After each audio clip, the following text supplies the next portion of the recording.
তাই কত স্বপ্ন ভেসে যায় সাগরের পানিতে, আবার কত মানুষ ফিরে আসে না দেশেতে।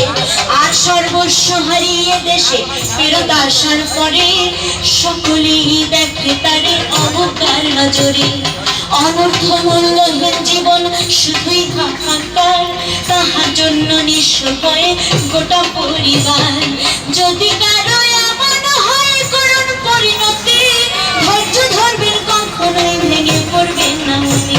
চোরা চালানের কি পরিণতি ভাবুন যত জ্ঞানী যান। সাগর পথে না যায় বিদেশ, সকলেই হন সচেতন। সাগর পথে না যায় বিদেশ, ভাই মানব পাচার অভিবাসী চোরা চালান করতে দমন। সাগর পথে না যায় বিদেশ, সকলেই হন সচেতন। সাগর পথে না যায় বিদেশ।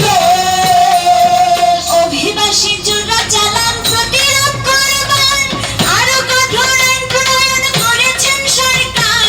12 সালের মানব পাচার আইন রহিত করে 26 সালে নতুন করে আইন করে জারি। শুধু মন্ডলী, পাচারকারীরা কিন্তু অত্যন্ত ধূর্ত।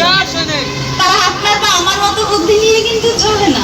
তাহলে বর্তমানে তারা সীমান্ত পার করা ছাড়াও আমাদের যে মুঠোফোনটা আছে, স্মার্টফোন বা অ্যান্ড্রয়েড সেট যাকে আমরা বলি, এতে যে সোশ্যাল মিডিয়া আমরা ব্যবহার করি, যেমন Facebook, TikTok, YouTube, WhatsApp, Messenger, imo, এইগুলো ব্যবহার করেও কিন্তু তারা পাচারের টোপ ফেলে। সেটা কিভাবে বলুন তো?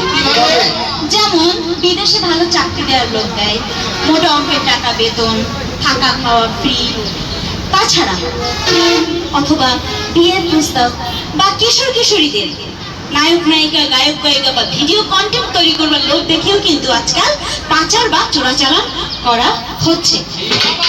আর ঠিক এই কারণে সময় প্রয়োজনে সরকার জারি করেছেন মানব পাচার ও অভিবাসী চোরাচালান প্রতিরোধ ও দমন আইন। এই আইনের আওতায় শুধুমাত্র পাচারকারী না, পাচারকারীকে সহায়তাকারী এবং এই সোশ্যাল মিডিয়া ব্যবহার করে যারা বিভিন্ন ধরনের লোক দিচ্ছে তাদেরও কিন্তু এই শাস্তির আওতায় আনা হবে। সেক্ষেত্রে শুধুমাত্র জেল জরিমানাতেই কিন্তু ক্ষান্ত হবে না, তাহলে পাচারকারীর সমস্ত স্থাবর অস্থাবর সম্পত্তিও